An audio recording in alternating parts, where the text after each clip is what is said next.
Good morning, all of you. I was to take a morning flight to Vijayawada at 6:30. So when I got up at 3 o'clock, because the Hyderabad airport is not near, I got a message that the flight has been postponed to start at 11 o'clock. So I immediately called Sriram Garu and told him that it seems I won't be able to travel because I have to reach another place at around 2 o'clock, 2:15 near Guntur.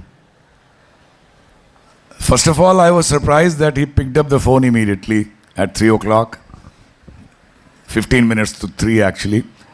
And then he said, now please give me 5 minutes, we'll examine various options, maybe by road or... I said, road won't be possible. I know Vijayawada, traveling to Vijayawada from Hyderabad is not going to be matter of some hours, it may take more. But he called back in 10 minutes and he said, I'm getting you an air ticket to land at Rajamundry and you can still be able to make it here. So I was a little worried that whether it was worth it going all that trouble. Well, that's history. I come here and see this wonderful audience and some wonderful hospitality from Meka Garu, Narendra Meka Garu and others. So I think my day was already made and it was destined that I should come and be able to share some of my thoughts. I will briefly speak to you about this train, which you know as Train 18 or Vande Bharat Express. Next, please. So I'm not going to be funnier than I already am. I'm not going to lie. I'm not nervous. But sorry, Mr. Carnegie, I am absolutely certain that I'll be able to speak what I wish to speak. Next, please. Look at these wonderful words from the people's president, APJ Abdul Kalam. That dream is not the thing that you see in sleep, but is that thing that doesn't let you sleep. In Merchant of Venice, Portia says, if some of you who have read The Merchant of Venice, if to do were as easy as to know what were good to do, if to do were as easy as to know what were good to do, chapels had been churches, and poor man's cottages, princesses' palaces. In the same vein, let me tell you, if to do were as easy as to come to you and speak and lecture. So therefore, I'm not going to lecture to you about anything other than whatever little I, with my team, has been able to do. What I would call proof of the pudding. Perhaps some deja vu for me, but maybe some messages that I would leave for you. You see, I have a bad habit. Once I get the mic in my hand, I don't easily leave it. I have a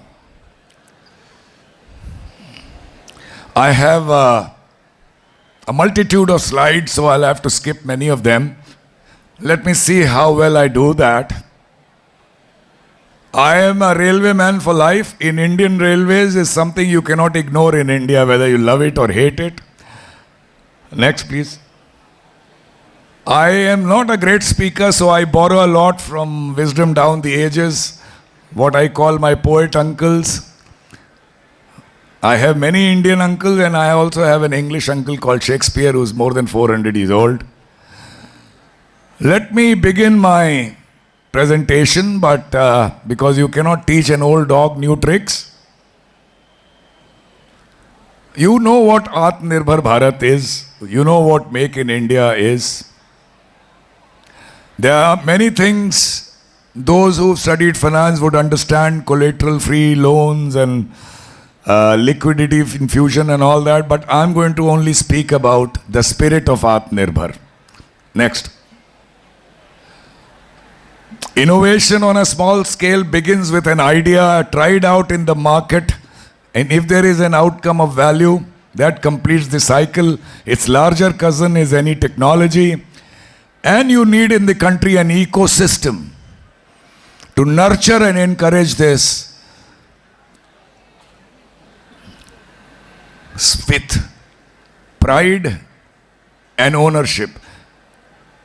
Big or small, something that you own with pride, that is something that can make you do 110%, 120, 125% more than what you are otherwise capable of.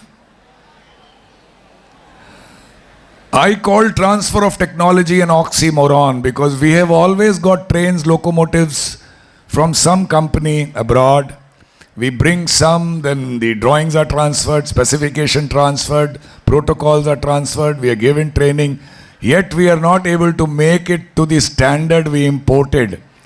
And that is because technology, ladies and gentlemen, my young friends, is a creation which lives not only in the mind but also the heart of the creator.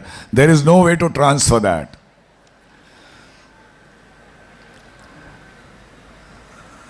Unless the gap is very large between what we are aiming for and what we are capable of, we should build our own. That brings us to a very simple question. To do anything anywhere, what do you need for first and foremost? All the things you see on the screen, I'll read it for you. Vision, leadership, will, determination, planning, resources, of course. But more than that, what you need is absolutely to love what you do. To love the people you work with, to love the organization you work for. You people will soon join an organization. And unless it's a serious bread and butter issue, don't be in a job, don't be in a work, don't be in a business that you don't love. All of you are going to be a leader. It doesn't matter how many people work for you or you work for how many people. As long as you are dealing with human beings, you are a leader. And as of now, I don't know about future with chat GPT and AI and so on, human resource is the biggest resource you're going to have, and unless they are with you, you're not going to lead anywhere.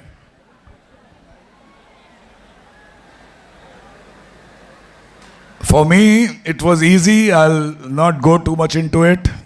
You know the romance of Indian Railways. A legacy of 150, 170 years, and the wonder that you see from the window of an Indian Railways train. It was easy, but it's easy for everyone. If it's not very natural to love the people you work with, you have to manufacture that love as a leader. You have to construct that love. You have to deliberately build that love. I'm also here not to speak just for this legacy, but this angst and this dream that I had right from when I was a child to my railway service as to why India doesn't have a modern, aesthetically superior, technologically advanced train. And that was the seed of the story of Train 18 Vande Bharat Express.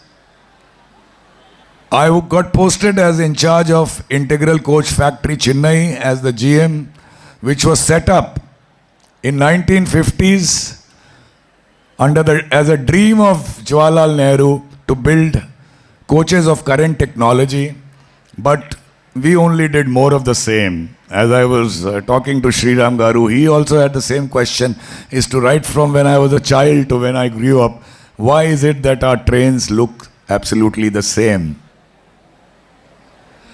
In fact, that gentleman in the screen here with a mala around him is Chow and Lai, who came in 50s and said that every Orient should be proud of this factory. And he would like Chinese engineers to come and learn how to make coaches.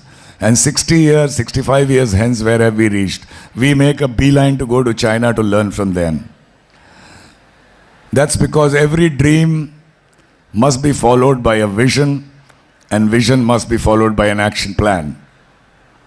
Next, please. Next, please. One of the things which is more applicable to government, but in any organization, because we are independent for last 75 years, but we have to still free our mind from a colonial thinking of all those barriers, protocol, propriety, and hierarchy. It's time to have complete openness and empathy with everyone you work for. Again, you have to make a habit of this, and you will find the dividends are immense. I have many examples here which I tried out in ICF, but for paucity of time, I'll not be going into them. But that's a must for anything you do, to lead with empathy. Next, please. Next, please. Every man has ideas. What we do is, ideas are thrown at you from the top and given a color of ideas emanating from the bottom. Whatever little I've been able to do, mostly have come from ideas which come from bottom. Every man has ideas. We need to encourage it, give it a platform, listen to everyone. You may not implement everything, but you have to give a platform to every single man. And you will find amazing ideas that will be thrown up and for you to act upon. Next, please. As I said, we are still living in colonial times, especially in government which works on mistrust. It's time, and in spite of all the provisions which you would do for a person you did not trust, we are not rid of corruption, it's going up. It's time we gave trust a chance, and you will find not only corruption go down, but huge, wonderful things would start happening, because the human spirit need not be caged. It has to be given trust and open field to emerge. Next, please. Next, please. Next, please. Trying all these measures, we were able to more than double the production of integral coach factory, while the number of men kept going down. And that's captured beautifully by Jane Austen. Next, please. No, too many cooks spoil the broth. So whenever a new work comes, please remember not to ask for too many men, but try to make the best of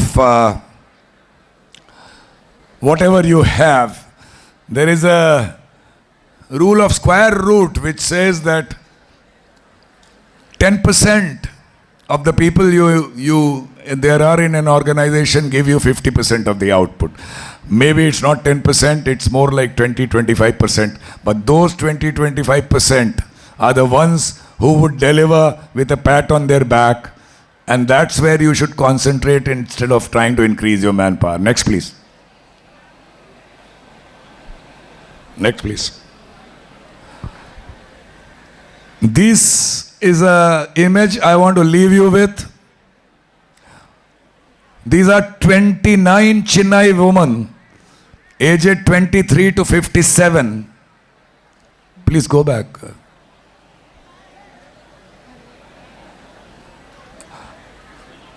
Don't change unless I tell you to change. Employed as fitters and welders, but being used as helpers by men. So we made a separate gang for so many women. The one I'm showing you here is the one with heavy fabrication work, which you will not see anywhere in India, maybe not in the world. 29 Chennai women building a railway coach entirely on their own. Next, please. Next, please. Next, please.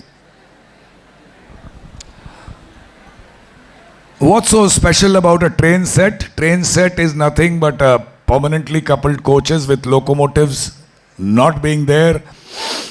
All the equipment under the board, the area on the board used entirely for the passengers. 2 cabs in the end. You pack so much of equipment, it has all these advantages of energy efficiency, faster travel, faster acceleration, faster deceleration. And of course, everything being of the same profile, aerodynamically and aesthetically profiled.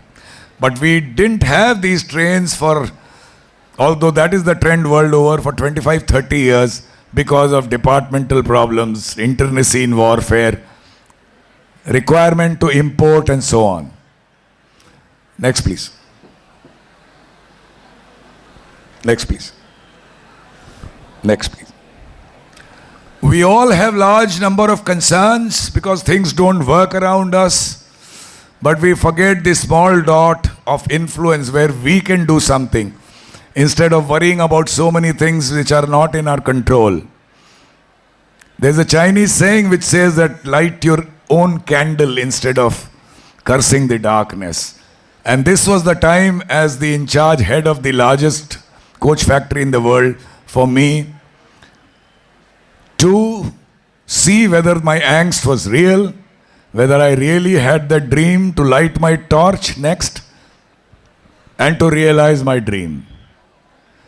After that, it was a story of doubts which were overcome, struggle, a great team of officers and staff which helped me do it.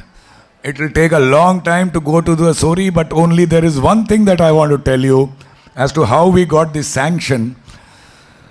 Because a GM can spend a lot of money, no questions asked, but for making a new type of train, you do need a sanction from the ministry, which was not forthcoming because people thought I was spinning a yarn and seeking publicity, and it will come in way of import and so many things. And that's when I made many requests to the chairman that we will make it before you retire, which was a lie. Said, you import whatever you want, give me a sanction for 2 trains, you are the chairman railway board. All that seemed to be almost working when I tried my last hand, and that is all about pride and vanity. Pride enhances and makes you look at everyone happily. Vanity diminishes and you try to look down upon people. So as I keep saying, I went and as a last straw on the camel's back, so to say, I said, I'm going to grab your feet and not leave them till you give me this sanction. And he gave me the sanction the same day. By doing that, what did I do? I enhanced my pride. Because I came back with the sanction to my people that here is the sanction. And by grabbing his feet, I killed my vanity, which somebody is going to kill any day. So why not kill it yourself today? Rest is the story which there's no time to go through, so I'll quickly pause for 15 seconds for every slide and leave you with the final message. Please. Next. Never doubt yourself is the question here. And that's what I told people. We may fail, but every failure is a stepping stone to success. Unless you fail, you will not succeed. Because of the fear of failure, we don't even attempt and we remain where we are. Next, please. Next. About failures, it's very important to see that when you saw my intro, it was all about the successes. But I have had, like everyone else, more failures than successes, and nobody talks about my failures or anyone else's failures. We should debate failures more than success because failures have more lessons than successes have. Next, no transfer of technology. We'll build our own. It will be our child. Good or bad, it will be ours. Next, please. We have to be a witty fool than being a foolish wit. That is, in areas there is a gap. Don't go to a company for technology transfer. Engage a consultant to help you design. And we did that with the caveat that everything they do will be with our people, so that next time they want to design even better train at 200 kilometers per hour, they'll be able to do it themselves. Next, please. The name Train 18 came because everyone said, we have 21 months to do this project and you will retire in December 18. The train would not have been made. It would be abandoned. Why do more of the same? Why purchase trouble? So I said, yes, that's a genuine concern. We'll all burn our midnight oil. We work so hard that we'll do something which has never been done in the world ever. And that is from concept, idea and concept, to design, to engineer, to manufacture, to validation, to prove out, to test. We will turn out this train in the calendar year 18 itself, and to remind everyone that the train is going out in calendar year 18, we will give it a name, and that was Train 18. Next. Fortune favors the brave. It got done exactly in 18 months and unveiled in a grand ceremony. Next, please. It was tested at above 180 kilometers per hour and put in service by the Prime Minister himself as Vande Bharat Express. It has gone through more than 4 years of service. There was a lull after we made 2 trains, but now 8-9 more have been made. They are all in service, and all of them have been launched by the Prime Minister himself. Such an honor to a train is unprecedented. And why? We also wondered why. We got a lot of limelight, we got a lot of appreciation. As the Prime Minister says, this was a symbol of resurgent, aspirational India, showing to the world that we can also do it as a baby of our own. Next, please. I will leave you only with a small message that 1,000, 1,000,000 such projects are possible in this country through all of you and through many more. All it would need from you and many more is leadership with empathy, passion, commitment, and a sense of purpose. With this, I will end my speech, and if there are any questions, I am willing to answer, because what I spoke to you was nothing about engineering. I am not a great engineer in any case, but I will try to answer if you have any question. Thank you very much.